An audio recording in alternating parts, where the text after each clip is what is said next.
The bridge of the TSS Valiant hummed with quiet activity as Commander Jack Morrison reviewed the daily patrol reports. The massive battleship drifted through the darkness between stars, its hull gleaming under the distant light of Proxima Centauri. For 3 months, they had been stationed at the edge of human space, watching for pirates and smugglers who thought the outer rim was lawless territory.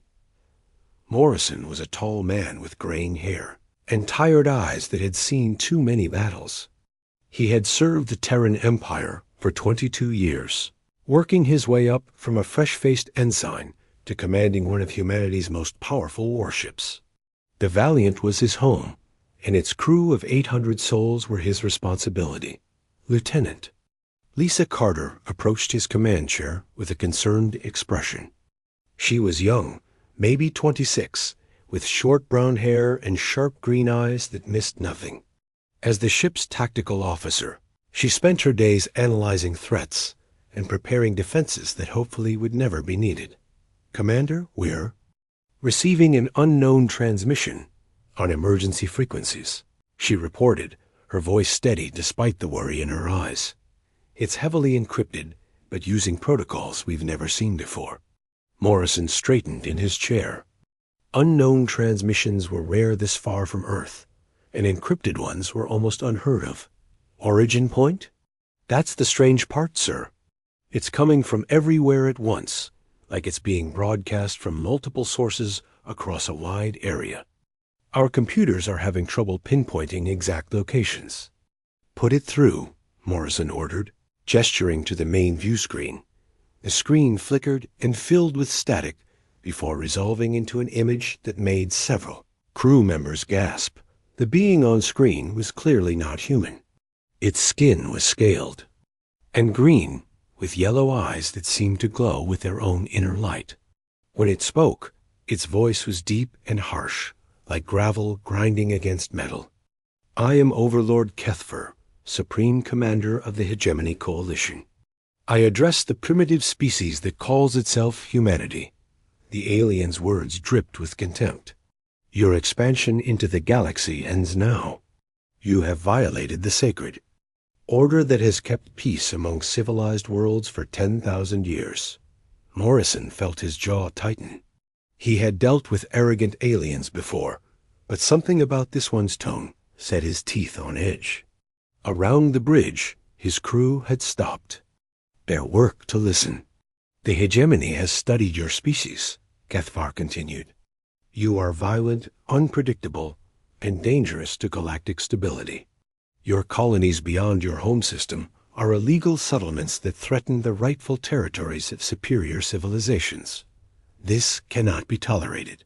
The screen shifted to show images of space that Morrison recognized as human territory. Dozens of alien ships moved through the darkness, their hulls black and angular like predators stalking prey. The fleet was massive, stretching across several light minutes of space. Each ship was larger than the Valiant, and there were thousands of them.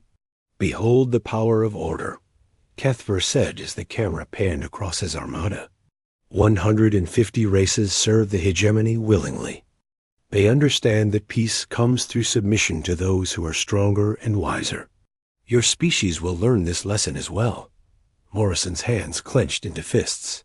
He had seen bullies before, both human and alien, but none had spoken with such casual arrogance about enslaving entire worlds. You have 72 of your standard hours to comply with our demands, the alien overlord announced. All human colonies beyond your sol system will be evacuated immediately.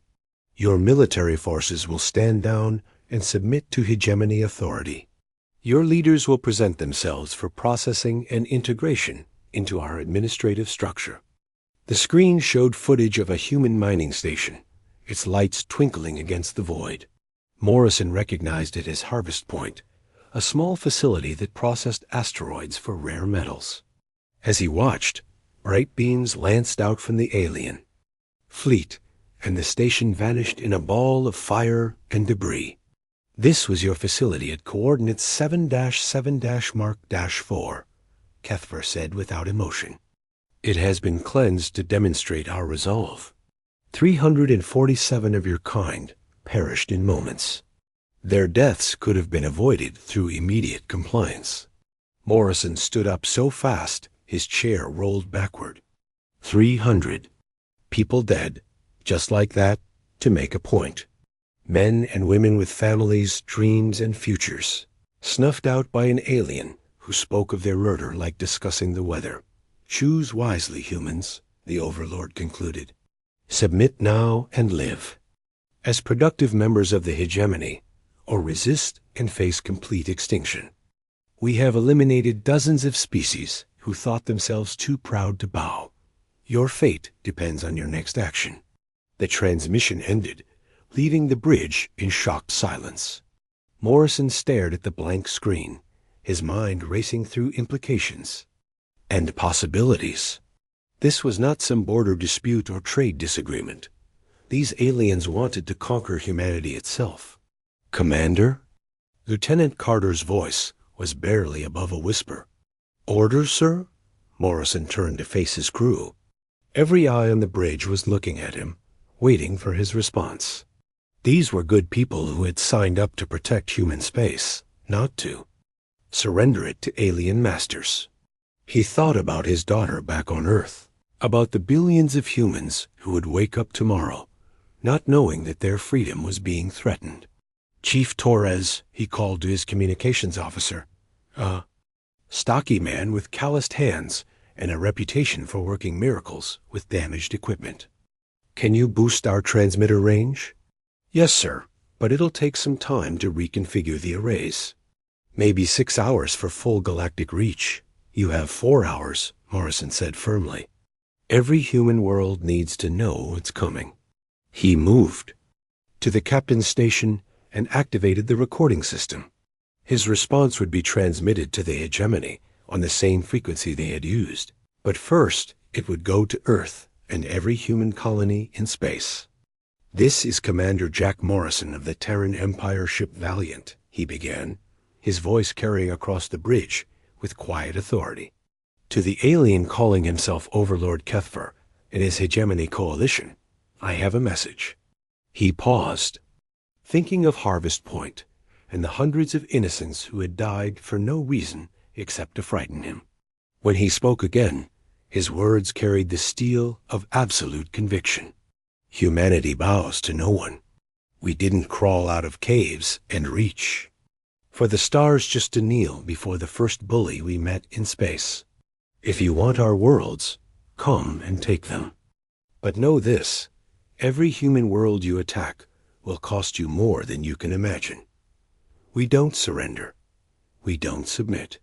And we sure as hell don't take orders from reptiles who think murder makes them strong. Morrison ended the recording and looked around his bridge. His crew was smiling now, the fear replaced by something harder and more determined. They were ready for whatever came next. Lieutenant Carter, prepare for combat operations. All hands to battle stations. The command bridge of the hegemony flagship stretched for nearly a kilometer, its black walls covered with displays showing the positions of thousands of ships across dozens of star systems. Overlord Kethver stood at the center of it all, his scaled hands clasped behind his back as he watched his subordinates work. The reptilian commander had conquered 43 worlds using the same simple strategy, and he saw no reason why the humans would be any different. Admiral Zexthil approached the command platform, his 4 arms carrying data tablets filled with intelligence reports. The insectoid officer had served the hegemony for 3 centuries, and his compound eyes had witnessed the submission of dozens of species who thought themselves too proud to bow. The human response has arrived, Zexthil announced, his chittering voice carrying across the bridge. Their commander rejected our generous offer. Kethver turned slowly, his yellow eyes narrowing with what might have been amusement. Show me. The main display activated, revealing the image of the human commander who had dared to defy the hegemony. Kethvar studied the alien face, noting the aggressive stance and the fire in those strange blue eyes. He had seen such defiance before, usually right before it crumbled into terrified surrender. "Humanity bows to no one," the human said on the recording. "We didn't crawl out of caves and reach for the stars just to kneel before the first bully we met in space." Several of the bridge officers made sounds that might have been laughter. The idea that these primitive bipeds could resist the combined might of 150 civilized worlds was absurd beyond measure. "Typical mammalian bravado," Cuthbert said dismissively. "They always make grand speeches before reality sets in." "How long did it take the Altarians to surrender after their initial refusal?" 18 standard hours, Zexthal replied, consulting his records. "The vegans lasted 22 hours. The longest resistance came from the Centauri Republic at 4 days, but they had actual military experience." Cuthbert nodded, remembering the Centaurian campaign. Those aquatic beings had put up a respectable fight before accepting the inevitable. Their leader had even thanked the hegemony for bringing order to their chaotic system of democracy.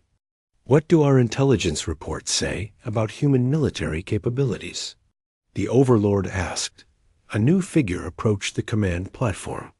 Sub-Commander Veltar was a pale, thin being from the Zephyrian system, chosen for this briefing because his species excelled at analyzing primitive cultures. His three-fingered hands manipulated a holographic display that showed various human ships and weapons. "The humans are remarkably backward," Veltar began in his reedy voice. "Their largest warships are barely the size of our light cruisers. They still use kinetic projectiles and chemical explosives for many of their weapons. Most amusing, they seem to believe that individual courage and determination can overcome superior technology and numbers." The display showed footage of human military exercises, captured by hegemony scouts over the past several months. Soldiers ran through obstacle courses, ships practiced formation flying, and officers studied tactical displays that looked crude. Compared to hegemony equipment, they have no unified command structure, Veltar continued. Each human world maintains its own defense forces with minimal coordination.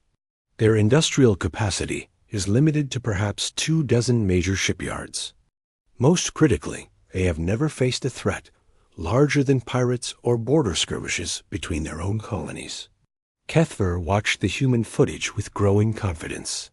These creatures looked soft and weak, nothing like the hardened warriors of species that had earned the hegemony's respect through centuries of conflict.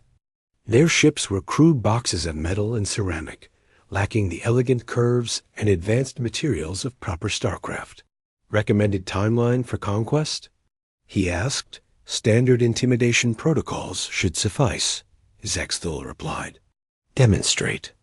"Overwhelming force at 3 key systems simultaneously. Historical data suggests 92% probability of immediate surrender once they witness our true capabilities." The Overlord considered this assessment. The hegemony had refined their conquest methods over millennia, and the pattern was always the same. Lesser species would posture and threaten until they saw what they truly faced. Then rational self-preservation would overcome foolish pride. "Very well," Cuthbert decided. "Reduce the deadline to 24 hours.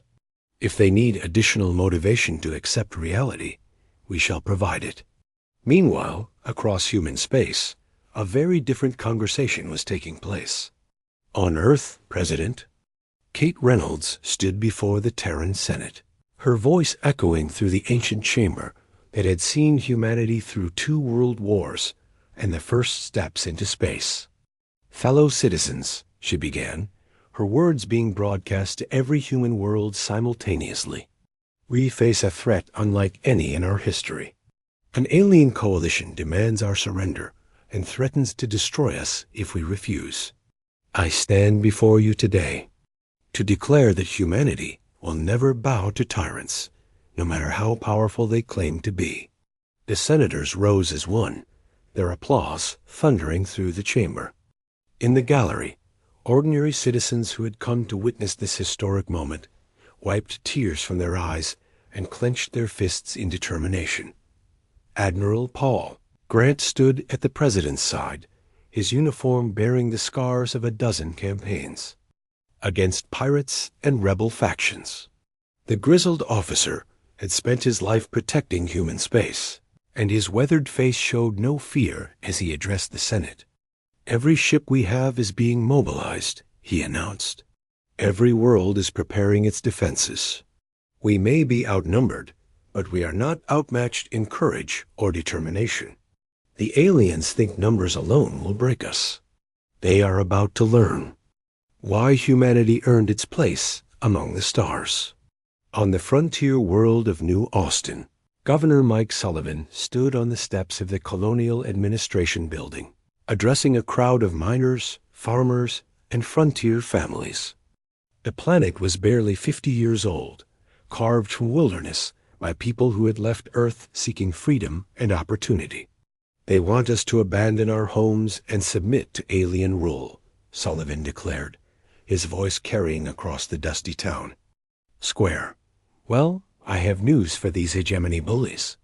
My grandfather didn't fight in the freedom wars, so his descendants could kneel to alien masters. We came to the stars as free humans, and will stay that way."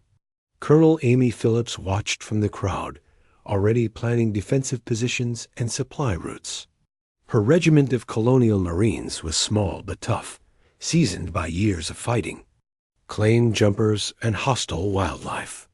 They would not be easy prey for alien invaders. Similar scenes played out on 100 human worlds. On industrial Mars, workers pledged to turn their factories into weapons production facilities. On the research stations of the Outer Belt, scientists worked frantically to analyze the alien transmission for technical weaknesses.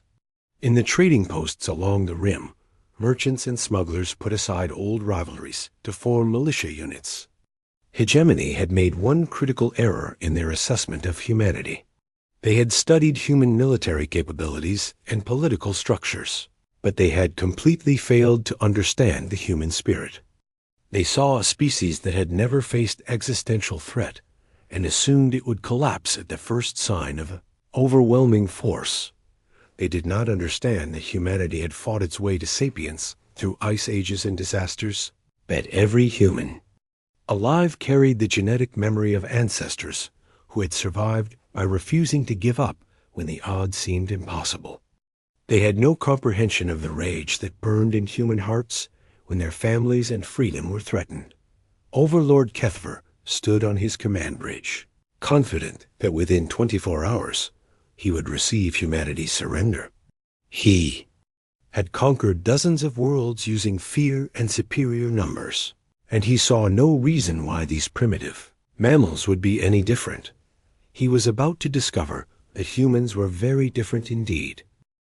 The first hegemony attack came exactly 24 hours after their deadline expired. 12 human systems found themselves under simultaneous assault as alien fleets emerged from hyperspace with overwhelming force. The aliens expected quick victories and terrified surrenders, but they had seriously underestimated what they were about to face. At Kepler Station, Captain Steve Barnes watched his tactical display with grim determination as 30 hegemony cruisers approached his small defense force. The mining station orbited a gas giant that provided fuel for human ships traveling the outer routes, and its loss would cripple supply lines to a dozen colonies. Barnes had only 6 destroyers under his command, each one barely a tenth the size of the approaching alien warships. His crews were experienced, but few, mostly former merchant sailors who had volunteered for military service when the crisis began. By every logical calculation, they should have surrendered immediately.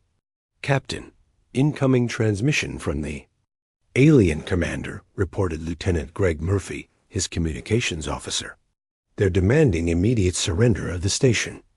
Barnes looked around his small bridge, seeing the faces of men and women who had left comfortable lives to stand guard on the edge of human space.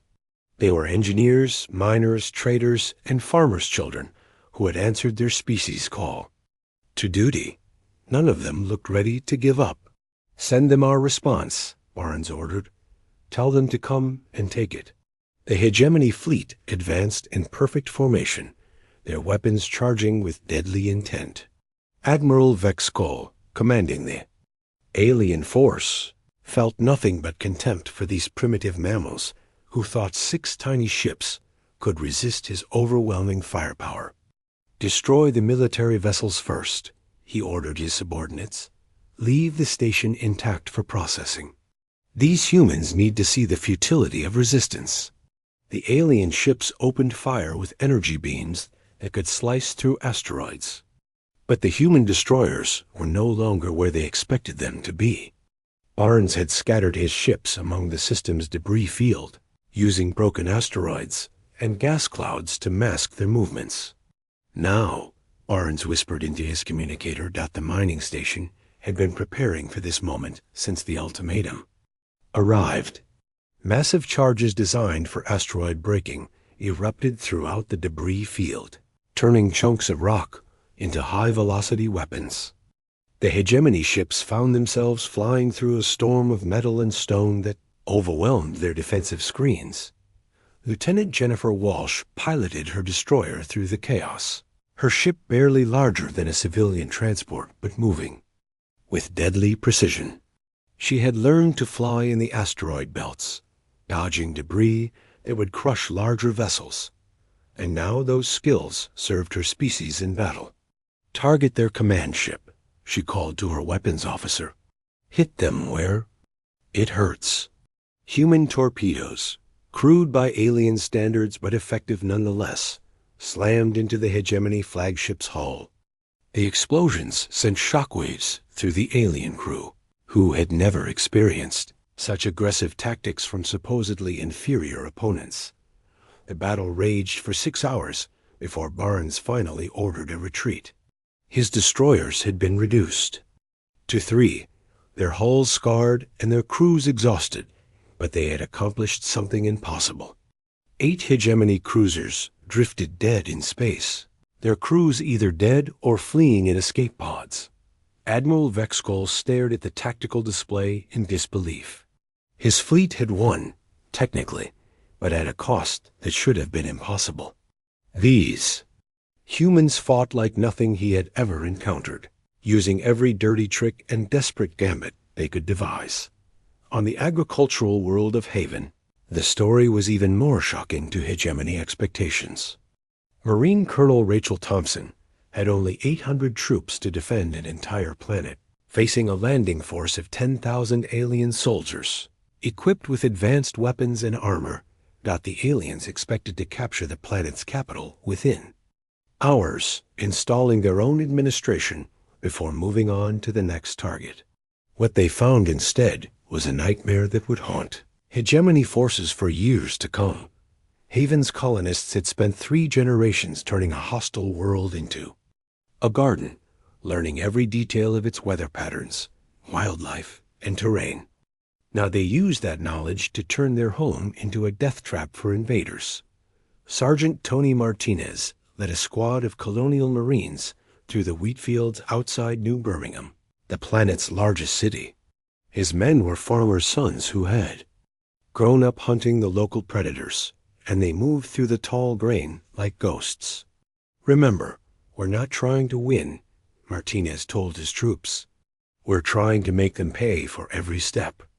The hegemony soldiers advanced in textbook formation, their sensors sweeping for enemies and their weapons ready for conventional warfare. They never saw the humans hiding in irrigation ditches, camouflaged by mud and local vegetation. Captain Lisa Hayes watched the alien column through her rifle scope, waiting for the perfect moment.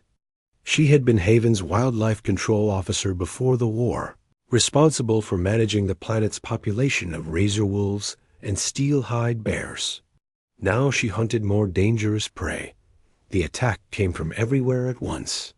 Human soldiers erupted from concealment, their weapons spitting fire and death before disappearing back into the landscape. The aliens tried to pursue, but the colonists knew every gully, every cave, and every animal trail on their world. Major Chris Taylor coordinated the defense from a hidden command post built into a hillside overlooking the valley. His communications equipment was mostly civilian gear modified for military use, but it kept him in contact with resistance cells across the planet. Alien forces are requesting reinforcements, he reported to Colonel Thompson. They've lost 30% of their landing force and haven't taken a single objective. Dr. Henry Walsh worked frantically in his laboratory beneath the planetary university, analyzing wreckage from downed alien vehicles. The xenobiologist had never studied military technology before, but necessity made him an expert overnight. Their systems are incredibly sophisticated, he told his assistant, Dr. Karen Price, but they're also completely networked. Everything talks to everything else through quantum entanglement communicators. Price looked up from her own analysis. That's a weakness, isn't it? Walsh smiled grimly. The biggest weakness possible.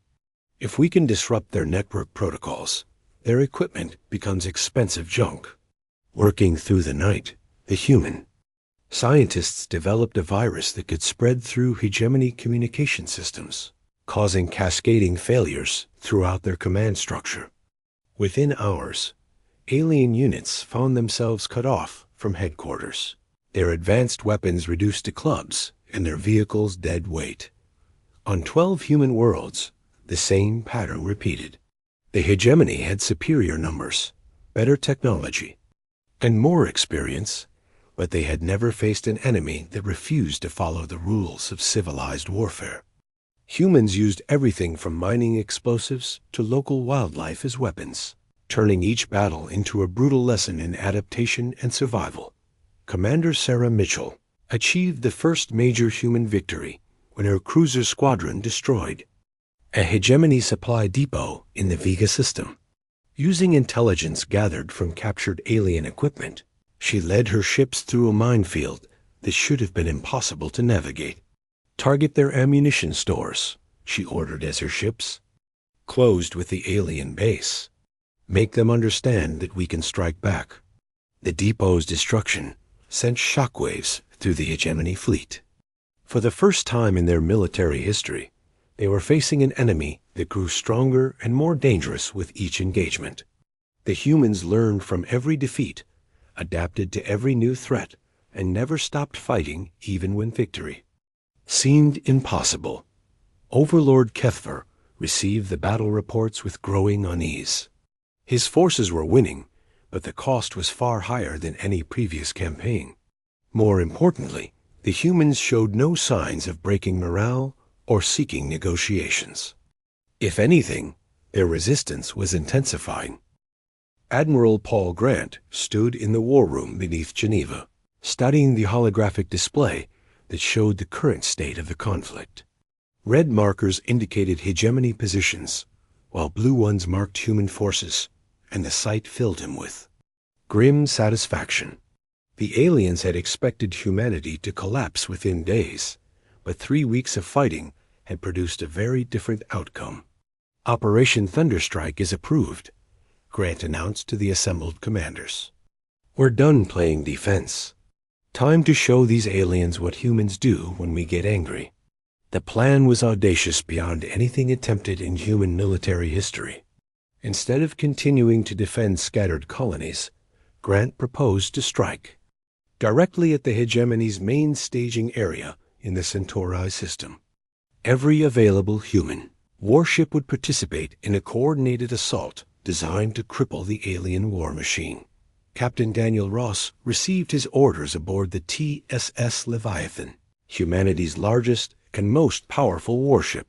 The massive dreadnought had been under construction when the war began, rushed to completion by workers who labored around the clock to give their species a fighting chance. All department heads to the briefing room, Ross commanded as his ship prepared to lead the human fleet into battle. The captain was a veteran of the Outer Rim conflicts, a man who had earned his rank fighting pirates and smugglers in the dark spaces between stars. Commander Lisa Hayes entered the briefing room with her fighter squadron leaders, pilots who had volunteered from civilian backgrounds to fly the most dangerous missions in space. Hayes herself had been a cargo hauler before the war, transporting supplies to mining stations and frontier colonies. Intelligence reports indicate the hegemony has over 200 capital ships defending the Centauri system, Ross explained, his voice steady despite the overwhelming odds. They consider it impregnable because no species has ever been foolish enough to attack it directly. Major Chris Taylor, commander of the Leviathan's Marine contingent, studied the tactical displays with professional interest. His troops would be responsible for boarding actions against alien vessels, fighting in the cramped corridors and alien atmospheres of enemy ships. What about their orbital defense platforms? Hayes asked, noting the massive structures that surrounded the alien. Staging area. That's where our new toys come in? Ross replied with a smile that did not reach his eyes. Dr. Henry Walsh had worked miracles in the past month. Reverse engineering captured hegemony technology to create weapons that could penetrate alien defenses.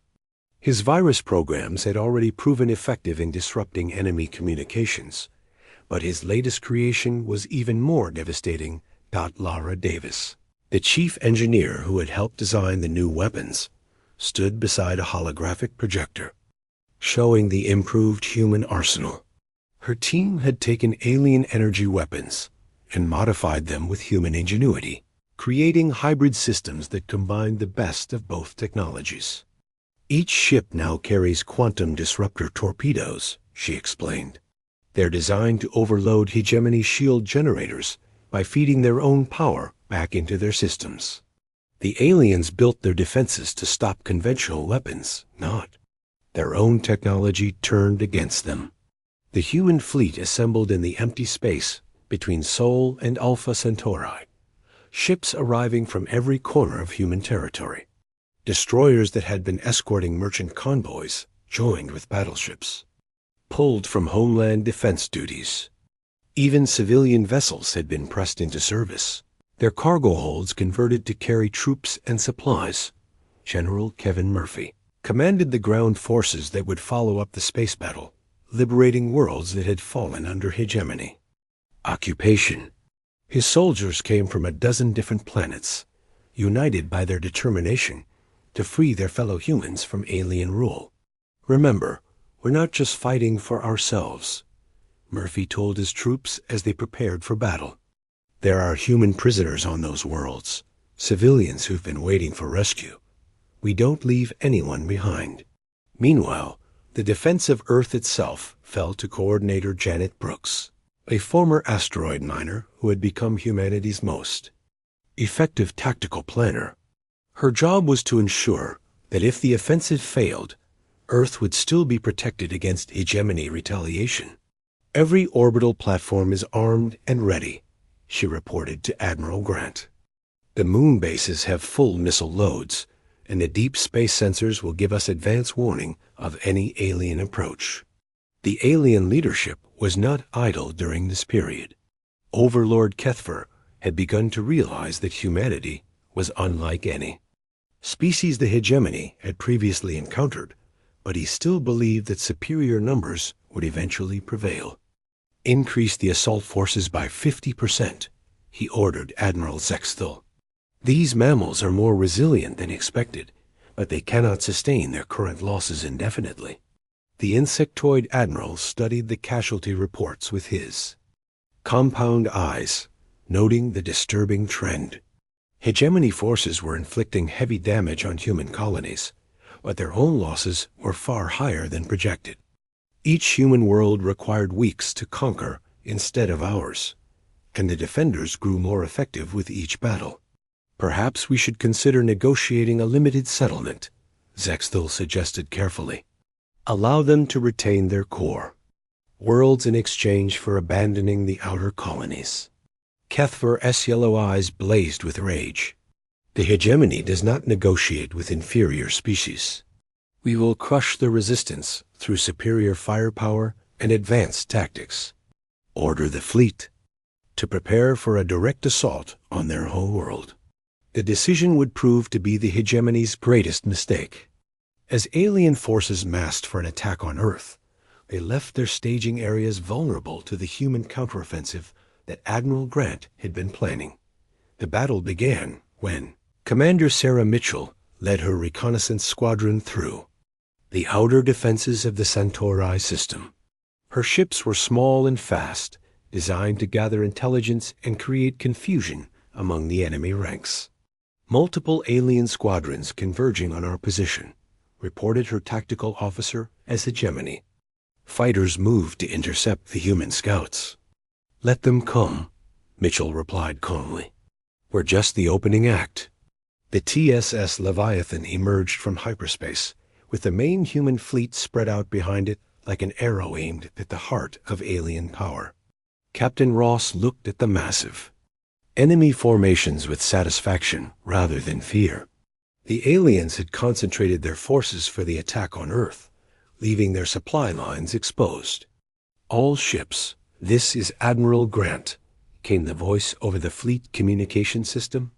"Today, we stop running and start fighting back. Show them what happens when you threaten the human race." Fighter squadrons launched from every human carrier, their pilots eager to prove that courage and skill could overcome superior numbers. Commander Hayes led her wing through the asteroid field that surrounded the Centauri system, using the debris to mask their approach until they were within striking distance of the alien defense platforms. "Target their command and control centers," she ordered her pilots. "Take out their ability to coordinate, and their numbers won't matter." The human assault hit the hegemony forces like a thunderbolt. Alien commanders who had grown accustomed to fighting defensive battles suddenly found themselves under attack by an enemy that refused to follow conventional tactical doctrine. Marine units under Major Taylor boarded alien supply ships, fighting through corridors filled with strange atmospheres and hostile gravity fields. The humans adapted quickly, using their natural flexibility and aggression to overcome aliens who had never faced such close combat. Ground forces began landing on occupied worlds, their transports protected by fighters who cleared the skies of enemy resistance. General Murphy's troops moved with precision and fury, liberating human prisoners and destroying hegemony administrative centers. The tide of war had turned, and the aliens were beginning to understand that they had awakened something far more dangerous than they had ever imagined. The final battle for the hegemony capital system began when Admiral Grant's massive fleet emerged from hyperspace in perfect formation. The sight that greeted them was both terrifying and magnificent, as thousands of alien warships turned to face the human armada that had dared to strike at the heart of their empire. Captain Daniel Ross stood on the bridge of the TSS Leviathan, watching as enemy vessels moved to intercept his dreadnought. The alien capital world hung in space before them like a jewel, its surface covered with cities that housed billions of beings from across the galaxy. Today would determine whether those beings remained slaves or became free. "All ships report. Ready for battle," Commander Jack Morrison announced from his position aboard the battle group's command vessel. The veteran officer had been promoted after his defiant response to the original hegemony ultimatum, and now he led a formation of heavy cruisers against the alien home fleet. Overlord Kethver received reports of the human assault with growing disbelief. His intelligence officers had assured him that humanity lacked the ships and resources for such an ambitious attack. Yet here they were, striking directly at the most heavily defended system in hegemony space. "How many vessels do they have?" he demanded, his scaled hands gripping the command platform as his bridge shook under the impact of human weapons. "Initial estimates suggest 800 capital ships," Admiral Zexthil replied, his compound eyes reflecting the tactical displays. "But our sensors are detecting energy signatures we don't recognize. These humans have modified their technology using our own captured equipment." A battle raged across multiple fronts as human forces implemented the most complex military operation in their species' history. Commander Sarah Mitchell led her destroyer squadron through the outer defense perimeter, her ships weaving between massive orbital platforms that spat death across the void. "Target the power coupling on Platform 7, she ordered her weapons officer. "Use the quantum disruptors Dr. Walsh developed." The modified torpedoes struck their target with devastating effect, feeding the platform's own energy back into its systems until the massive structure tore itself apart. Similar explosions bloomed across the battlefield as human ingenuity turned alien technology into weapons of liberation. Fighter squadrons under Commander Lisa Hayes swept through the debris field, engaging hegemony interceptors in brutal dogfights among the wreckage of shattered ships. Her pilots had learned their trade, fighting pirates and smugglers, developing tactics that emphasized speed and unpredictability over conventional formation flying. "Stay low and fast," she radioed to her wing as they dove toward the planet's surface. "Hit their ground control centers and get out before their planetary defenses can track us." The assault on the hegemony homeworld was not just a military operation, but a liberation mission. As human troops fought their way through alien cities, they discovered something that filled them with righteous fury. The hegemony had not been content with conquering other species. They had enslaved them. General Kevin Murphy led his Marines through the administrative districts of the capital city, finding prison compounds filled with beings from dozens of different worlds. These were not prisoners of war, but entire populations that had been relocated to serve as forced labor for their hegemony masters. "Get these people to safety," Murphy ordered his troops as they broke down the doors of the detention facilities. "And find out how many more camps like this exist." The discovery changed the nature of the conflict. What had begun as a war for human survival became a crusade for galactic freedom. Species that had served the hegemony out of fear began to see hope for the first time in centuries. On his command ship, Overlord Kethver watched his empire crumble with growing desperation. The humans had done something no enemy had ever accomplished. They had turned his own subjects against him. Reports flooded in of rebellions breaking out across hegemony space as oppressed worlds rose up against their masters. "Sir, we're receiving surrender requests from 47 member worlds," a communications officer reported. "They're asking for human protection against hegemony retaliation." The reptilian overlord's yellow eyes blazed with rage. In his arrogance, he had never considered that other species might prefer human leadership to hegemony domination. The mammals had somehow convinced his own subjects that freedom was preferable to order. Admiral Grant coordinated the massive battle from his flagship while simultaneously managing the liberation of dozens of worlds. His strategic genius had turned a desperate gamble into the largest military victory in galactic history, but he knew the war would not end until the hegemony leadership surrendered or died. "Captain Ross, take your battle group and eliminate their command ship," he ordered. "End this now." The TSS Leviathan turned toward the hegemony flagship like a predator sensing wounded prey. Kethvor's vessel was massive, larger than any human ship, but it had been designed to intimidate rather than fight against equals. The human dreadnought's weapons had been built for one purpose: to destroy anything that threatened humanity's freedom. As the final engagement began, Kethver made one last attempt to salvage his empire. He opened a communication channel to Admiral Grant, his image appearing on screens throughout the human fleet. "Human Commander, I propose negotiations," the alien overlord announced, his voice carrying none of its former arrogance. "The hegemony is prepared to offer territorial concessions and reparations for this unfortunate conflict." Grant's response echoed across the galaxy, transmitted by news services and resistance movements that had been waiting for this moment. His words would be remembered for generations as the declaration that ended an age of tyranny. "You had your chance for peace when you sent us that ultimatum," the Admiral replied, his voice calm but implacable. "You chose war instead.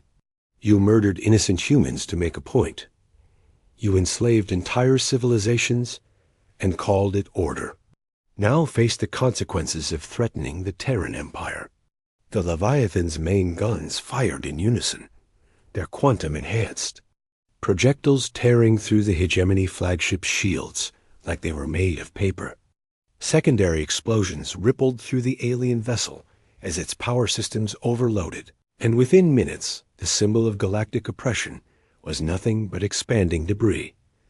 Hethver died with his ship, never understanding how creatures he had, dismissed as primitive mammals, had become the most dangerous force in the galaxy. His last thoughts were of confusion and rage at a universe that had betrayed everything he believed about strength and superiority. The battle for the hegemony capital ended with complete human victory. Alien fleets that had terrorized the galaxy for millennia fled in disorder, their commanders more concerned with escape than resistance. The mighty coalition that had conquered 43 worlds collapsed in a matter of hours in the aftermath. Admiral Grant stood on the observation deck of the Leviathan, looking down at the alien homeworld where human troops were working to establish a provisional government. Representatives from liberated worlds were already arriving to participate in creating a new galactic order based on freedom rather than fear. Commander Morrison approached with the latest reports from across former hegemony space. Sir, we're receiving requests for alliance membership from over 100 worlds. They want to join the Terran Empire as equal partners. Grant nodded, understanding the responsibility that victory had placed on humanity's shoulders. They had not sought to become galactic leaders, but their refusal to bow to tyranny had made them the symbol of hope for oppressed beings everywhere. Send word to Earth, he ordered. Tell President Reynolds that the war is over. Tell her that humanity is no longer just fighting for survival. We're building a better galaxy. The Admiral turned back to the viewport, watching as human ships moved through the system with purpose and dignity. They had proven that courage and determination could overcome any odds, that free beings would always triumph over those who sought to rule through fear. The hegemony had learned too late that humans don't take orders from anyone.